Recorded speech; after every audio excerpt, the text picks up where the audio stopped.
Imagine a destitute 14-year-old immigrant boy. He's grieving the recent loss of his father, leaving his mother behind to cross the ocean to America completely alone. No degree, no connections, and he doesn't speak a single word of English. Yet, fueled by this absolute burning desire to make something of himself, this exact boy would go from collecting rejected, rotting fruit to building a massive shipping fleet, establishing new cities in tropical jungles, and ultimately negotiating with and even toppling entire governments. Welcome to This Explainer. Today, we are unpacking the completely insane journey of Sam Zemurray, a boy who built a billion-dollar empire out of literal garbage. To really wrap our heads around the sheer scale of what Sam achieved, we need to anchor his story financially. $50. That was the entirety of his life savings by the time he was 16 years old. And he didn't get some small loan from his family either. He earned every single penny of this by sweeping floors, doing door-to-door deliveries, and taking on literally any odd warehouse job he could get his hands on. He saved meticulously, just waiting for the right opportunity. Okay, let's dive into this. When you adjust for inflation, that $50 is roughly equivalent to a little over $5,000 today. That is it. That was the only ammunition this teenager had to take on a massive corporate monopoly. It's a pretty modest amount, right? But what he did with it is a total masterclass in seeing massive value where everyone else just sees waste. Let's quickly trace how he got to this defining moment. Born in 1877 to a poor farming family in a tiny village in western Russia, his childhood was completely shattered when his father passed away. Sam was just 10. Survival immediately became a daily, desperate struggle for him and his mother. By 14, realizing that farm work was never, ever going to pull them out of poverty, he bought a one-way ticket to America. He arrived with absolutely nothing but a scrap of paper in his pocket with a distant uncle's address. It was a terrifying leap of faith, for sure, but it perfectly set the stage for an incredible entrepreneurial awakening. While working all those odd jobs, Sam had a really crucial realization. You can't get rich doing small chores. If you want to make real money, you have to go to where the massive money and cargo flow. After seeing a banana for the very first time, which was a pretty exotic fruit at the end of the 19th century, and relentlessly questioning the vendor about it, he made a calculated move. He hopped a train 230 kilometers away to a bustling port in Alabama. That was the exact spot where millions of dollars in fruit from Central America were being unloaded every single day. Which brings us to the first big phase of our story, the golden pile of waste. The docks were pure, unadulterated chaos. Merchants, traders, street vendors, just running around, bargaining frantically as these giant cargo ships arrived. But Sam didn't just jump right in. He used his immense observational skills. He stood back and watched carefully to figure out exactly how the system worked. Now, what's really interesting about this setup is how wildly inefficient the sorting system actually was.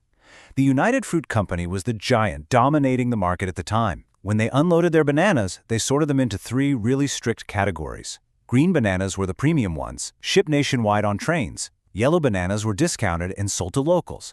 But it's that third category that caught Sam's eye, the spotted bananas. Because they wouldn't survive a long transport, the company viewed them as complete and total waste. Roughly 15% of every single shipment was perfectly edible fruit that was simply dumped into the harbor. To Sam, this was an absolute goldmine. So, what does this 16-year-old kid do? Barely speaking English, he marches right up to the employees of this corporate giant and makes a completely shocking proposition. He offers to buy their absolute garbage. And honestly, the company employees were thrilled. To them, this was the perfect deal. They were getting paid for waste they were literally just about to throw into the water. So Sam bet his entire life savings, his hard-earned $50, on buying thousands of these unwanted spotting bananas.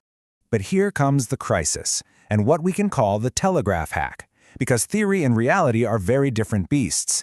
Sam was suddenly in a frantic race against time.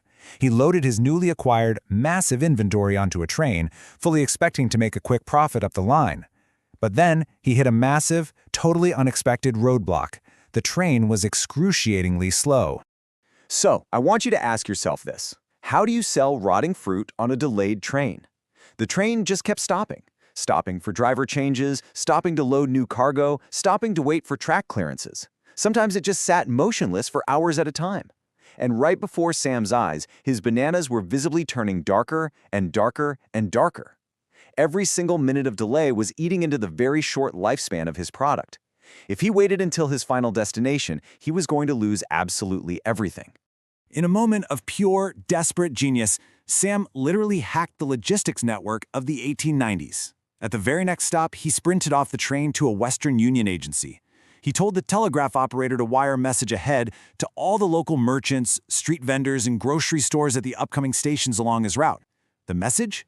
A massive shipment of incredibly cheap bananas is coming your way, and if you help sell them, you get a cut.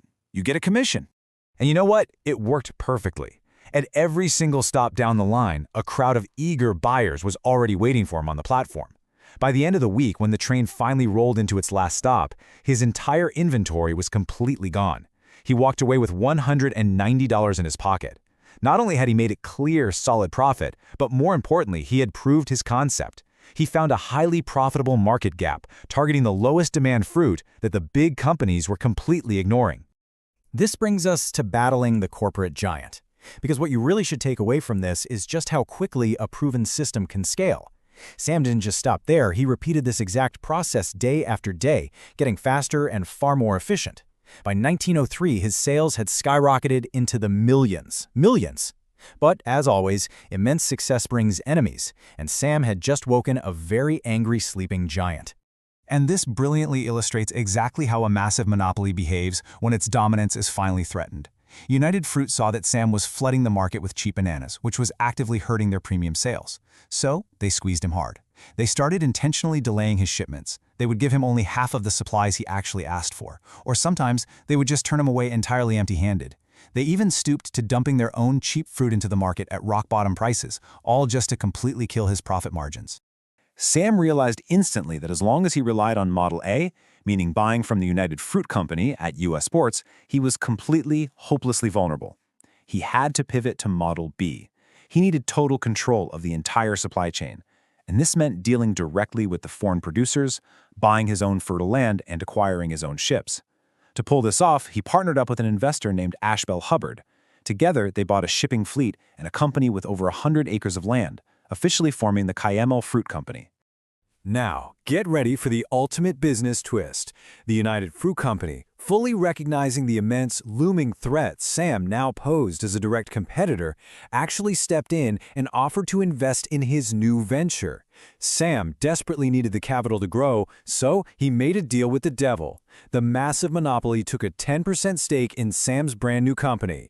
Which leads us into the jungle and the ultimate gamble. Armed with fresh capital and total control over his shipping, Sam made a decision that completely separated him from every other corporate executive of his era. He left the safe, comfortable ports of America and moved directly into the dangerous, malaria-ridden jungles of Central America. The pure essence of Sam's grit was incredibly simple. While his competitors sat around reading dry reports in air-conditioned boardrooms, Sam was physically out in the jungle swinging a machete. There were no ready-made farms just waiting for him. There were venomous snakes, scorpions, and brutal sweltering heat. But Sam wasn't an office guy. He relied on his deep farming background. He was out there in the literal dirt, clearing the jungle and planting seeds right alongside his hired workers. And because of this, he earned their fierce, unwavering loyalty and developed an unbeatable, ground-level understanding of his product that those executives in boardrooms could never, ever match. So Sam's company is growing, right? He's finally selling bananas at the same premium prices as United Fruit, and he wants to aggressively expand by snatching up more land at great rates. But there was a massive, glaring problem. Banana farming is insanely risky. Floods, droughts, or a sudden swarm of pests could literally wipe out an entire harvest in a single day. Because Sam was already heavily in debt from his initial expansions, traditional banks looked at his risk profile and completely cut him off. Bank loans were firmly, undeniably denied. Let's move forward and see how this builds, because this financial blockade forced one of the most terrifying gambles in business history. Sam's partner, Hubbard, wanted to play it safe and just settle their existing debts. But Sam, he wanted to expand immediately, before United Fruit could find out about the cheap land. Their visions completely clashed. So Sam's solution? He bought out his partner's shares and kicked him out of the company entirely. But to get the cash to do that, since the banks wouldn't even touch him, Sam borrowed from the underworld. He took on dirty money at completely suicidal interest rates. We're talking up to 50%. So just consider the sheer, terrifying stakes of his final setup here. Sam was now sitting on 90% ownership of his company, with his biggest rival, United Fruit, holding the remaining 10%. He had absolute, unchecked decision-making power. Yes, but he was holding a ticking time bomb of underworld debt. He put his entire life, his personal safety, and his hard-built business completely on the line. He was either going to build an absolute empire or be completely crushed under the weight of his own terrifying ambition. Which brings us to our final lingering question. This incredible story of business survival of a boy who hacked a logistics supply chain with just $50 is about to take a very, very dark turn. Because very soon, this won't just be about selling bananas. It's about to involve global politics, armed coups, and the installation of literal dictatorships. How exactly does a teenage fruit vendor end up toppling governments? Well, you'll just have to join us for part 2 of this explainer.